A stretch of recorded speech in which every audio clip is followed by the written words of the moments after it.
Want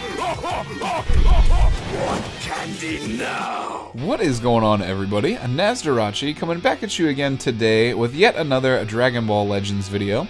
So we're going to be talking about a couple of things today. First and foremost, we do have a new subscriber goal set. We're going for big numbers, 10,000. That's when YouTube considers you more serious, and that's what we're going for. So thank you again to everybody that's joined up so far, and we're going to keep on trekking there.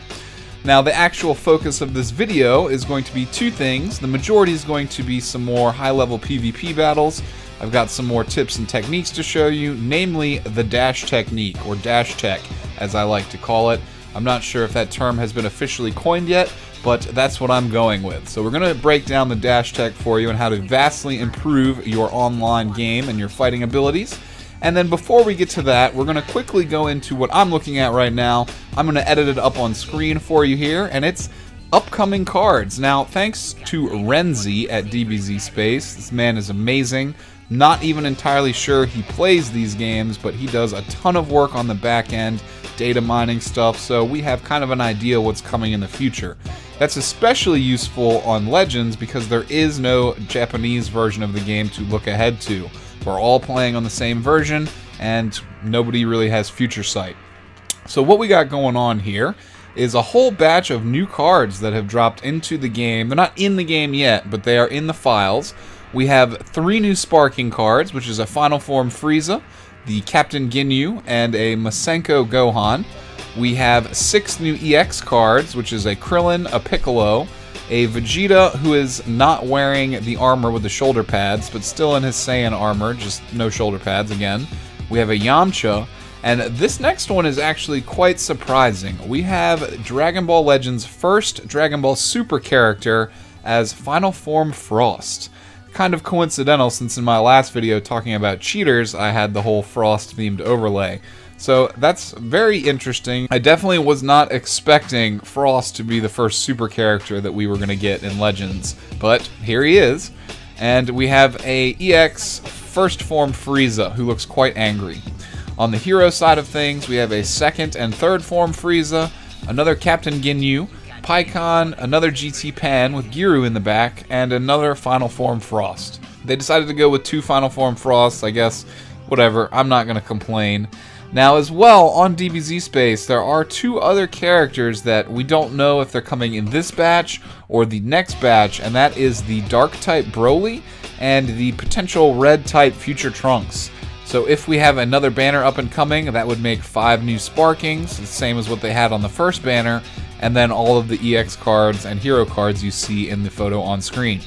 So that is definitely a huge and insightful piece of information. Again, thanks again to Renzi. The man is a legend for what he does for the Dragon Ball gaming community. And I'd have to say I'm most interested, of course, in the Final Form Frieza and the Dark-type Broly. Then next would be Future Trunks and Captain Ginyu. I actually think it would be really interesting to build a Ginyu Force themed team in this game, because now that Ginyu's in the game, we have all 5 of the Ginyu Force, and maybe throw a first or Final Form Frieza on there, just depending on, you have the EX, the Sparking card, and whatever beyond that. That'll be very cool. And again, Final Form Frieza, my favorite character in Dragon Ball FighterZ probably is Frieza. Definitely have a soft spot for the evil tyrant, so hopefully we will get lucky and we'll be able to pull him. Beyond that, that's pretty much all the news I have on new cards. I don't know exactly when the banner's dropping. It could be anywhere from later today through probably more likely the end date on the current banner that's out right now. So that is super cool. Hopefully we can get some fun new stuff added to the game, and that as well will increase team diversity. You won't be seeing the same 6 SP cards or the same, teams you've been seeing once we get some more variety. So moving forward, we have 3 PvP games to analyze here. I saved 3 high-level games. All of them have some pretty good comebacks, if not really good comebacks, and the dash technique. So let's hop right in to the first game here. This one was really good. So versus Clutch Sue, we are going here level 36, 38. He's got enough thousands to bring a full squad to battle. So I kind of tried to counterplay him, but at this point in the game, it's just really kind of a guessing game. You want to obviously match up your strong colors versus the colors on their team that they're going to be weak to. And if they have, like this guy did, level 600s and stuff on the team, you have a better idea of who's coming, fewer level 1000s. So we start off here trying to bait out a teleport, but this guy is super aggressive. So he's coming in with cards swinging straight out the gate, not even caring if I vanished or not. So at this point, we are just going to try and maintain type advantage. And this is your first glimpse of what I call the dash tech right there. And basically what that is, so I'm going to talk over my own gameplay and explain this to you for a minute, but what the dash tech is when you play a card, instead of instantly comboing from card to card to card, you're going to want to insert a forward swipe on your screen to do the forward dash between every card you play. Now what this is going to do is, well, a lot of different things, and all of them are super beneficial. But A, the opponent is not going to have enough time to recover during your dash, so you're going to be able to close distance, and while you're closing distance, your ki is regenerating. So you're not going to be as worried about ki, and as well, because you're dashing in, it inserts more time between every card you use. So that's going to allow more cards to start piling into your hand while you're still doing the combo.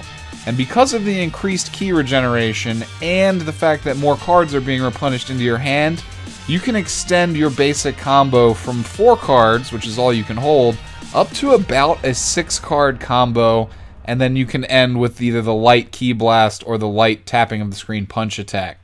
So tons more damage. This also, as another bonus side effect, will give you a lot more time for your vanish meter to recover.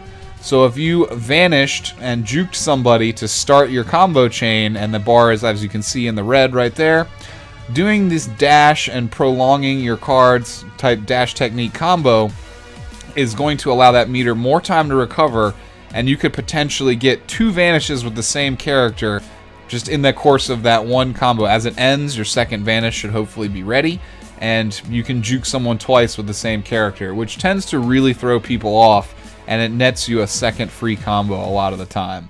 So sorry I've been kind of ignoring the fight. As you can see, I've spent a lot of the game well down, and my camera froze for a second, so let's restart that. But I spent a good portion of the game playing comeback, and we were able to use our Rising Rush efficiently, and we were able to use that dash combo to come back and get the win here. So it's still kind of dicey. He's got 2 characters left, and so do I, but it started off pretty hairy if you go back and watch the game and not pay attention to me. So juked him there, used the special beam cannon. Now his last character left is stuck at a type disadvantage, so that was an easy cleanup on that match. And now that I've explained the dash technique to you, I can kind of pay a little bit more attention to the next few fights. But I do hope you enjoyed that one if you were watching it while I was explaining the technique. And in the next game here, I will show you all the opportunities that I used it.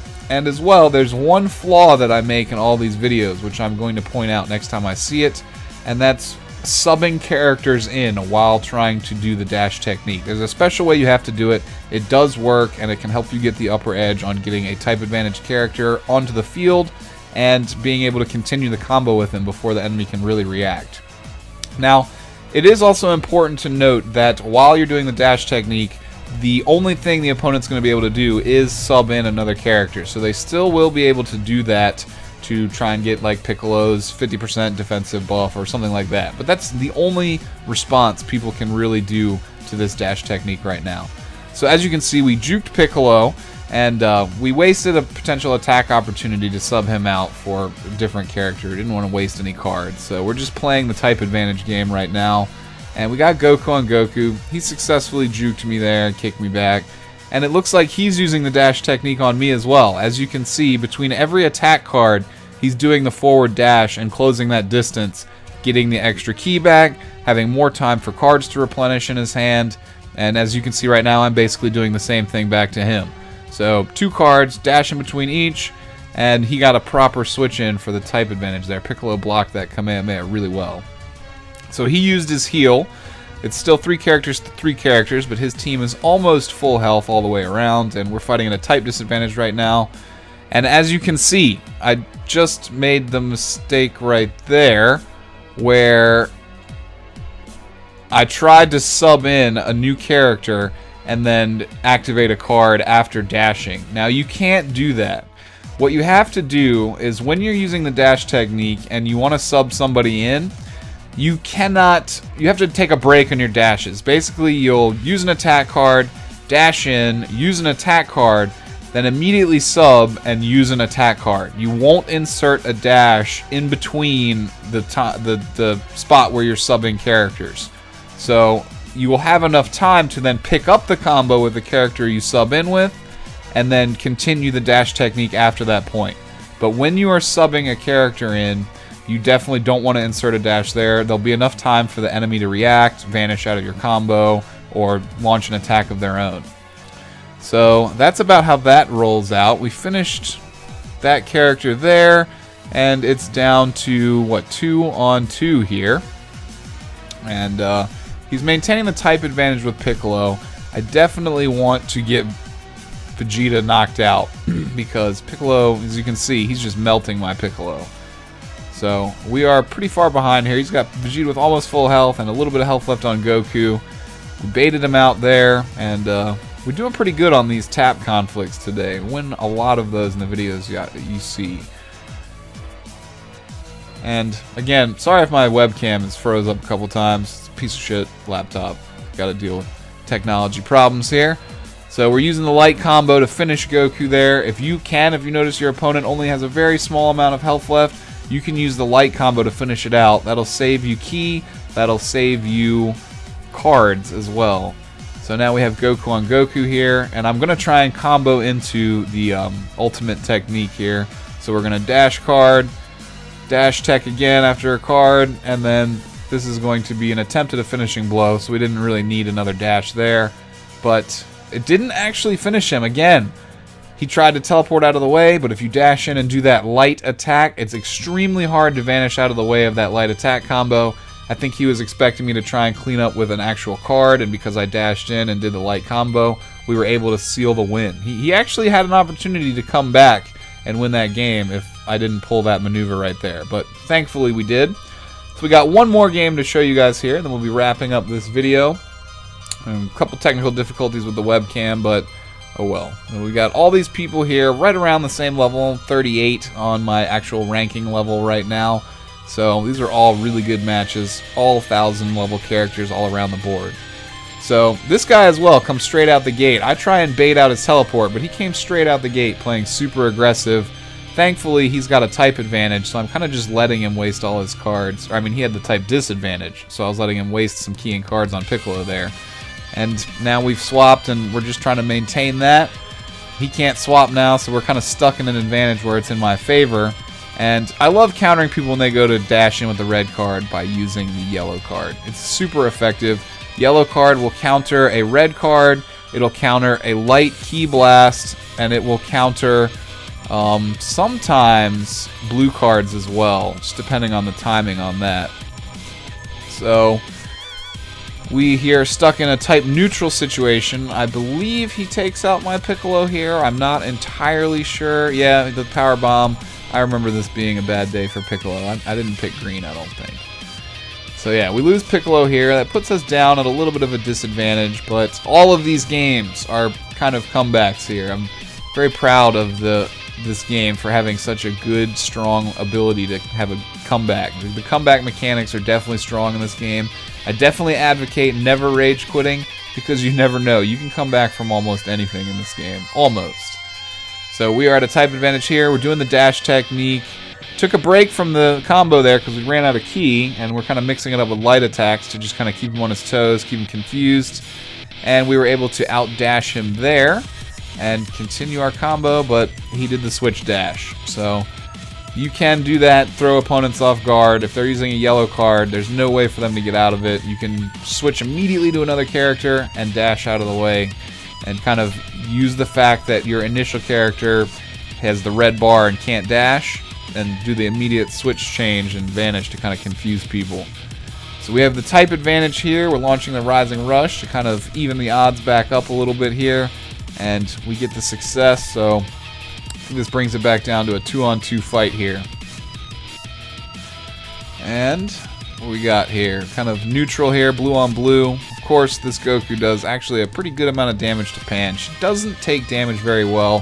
Her main shtick is that she is great with ki regeneration.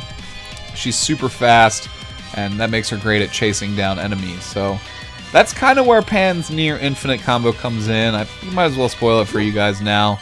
But you will basically want to activate her main ability, which gives her some enhanced ki regeneration. She already has enhanced ki regeneration, so you can really make good use of the dash technique.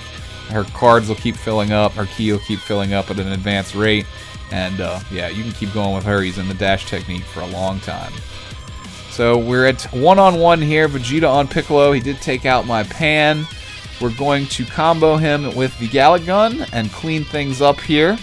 And my webcam is frozen like 10 times in this video, so that's fun. Yay. So we cleaned up all 3 of those fights. I hope you guys do have a kind of a good idea of what's going on with this dash technique. Of course, if you have any questions, comment down below. I'll try and explain it to you. But just remember that you can activate a card. So generally you want to juke someone, bait out their vanish, activate a card, and then dash in between every time you go to activate a combat card. It doesn't work very well with the green cards because they actually have a little bit of frame delay, but it will work great with both the red and yellows and the blue cards as well, and the Rising Rush. So if you run out of ki and you run out of cards, you can always finish a combo with a Rising Rush if that is advantageous to your situation. So I hope you guys did learn a little bit of something. Again, comment any questions down below. If you're new here, I'd love to see you again on future videos, so help this community grow here and help Dragon Ball Legends have a strong online presence. If you enjoyed the video, feel free to give me a thumbs up, but don't feel obligated to do that. Just help a brother out if you feel like it. And again, guys, comment down below, and hope you guys do have a great day. And I will catch you on the next video, which should be pretty soon. We should be getting some new content in the game soon. When all these new characters drop, we'll definitely have some new content. So have a good one again, guys, and I will catch you next time. Peace out, y'all.